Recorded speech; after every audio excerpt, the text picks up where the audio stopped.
నమస్తే అవధాన్. ఎవరు ఎలా ఉండొచ్చు? అదే అసలు ప్రశ్న ఏమిటంటారు? ఎవరు ఎలా అయినా ఉండొచ్చు. ఇలా ఉండాలని నియమం లేదు. కానీ ఎలా ఉంటే బాగుంటుంది అనే దానికి కొంత ఇది ఉంది, నిబంధన, కొలమానం ఉంది. ఇవాళ ఈనాడు వసుంధర పేజీలో ఒక మంచి ఆర్టికల్ వచ్చింది.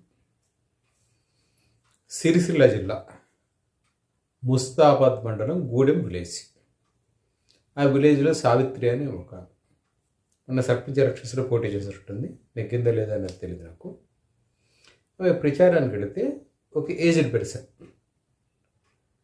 నీరసంగా ఉంటే అడిగింది, తిన్నావా అని. తినలేదు,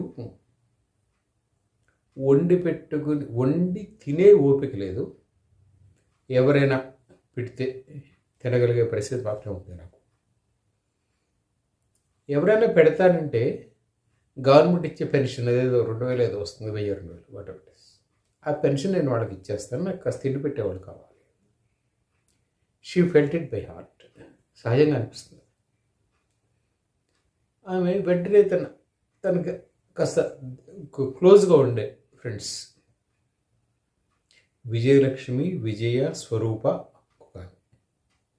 ఇట్లా సావిత్రి, ఇలా వీళ్ళకి చెప్పింది ఏం చేద్దాము అంటే, నిజమే కదా, నువ్వు చూడడానికి ఎవరు లేరు, పెద్దవాళ్ళు అయిపోయారు, సరే పిల్లలు ఎందుకు చూడటం లేదు ఏమిటి అనే క్వశ్చన్ అది అసలు అనవసరం పాయింట్. వీళ్ళకి ఏం చేయాలి?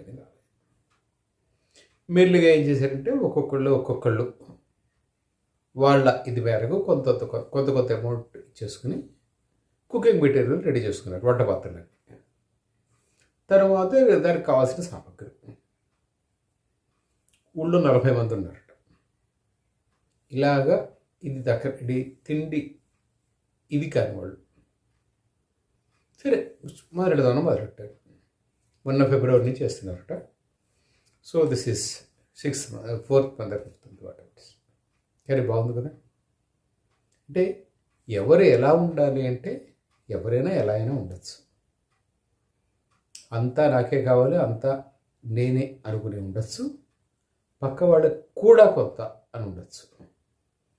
ఈ ముత్ర బృందం ఊళ్ళో వాళ్ళు అంటే మామూలుగా మానవ సంబంధాలు ఎలా తయారయ్యాయి ఇప్పుడు?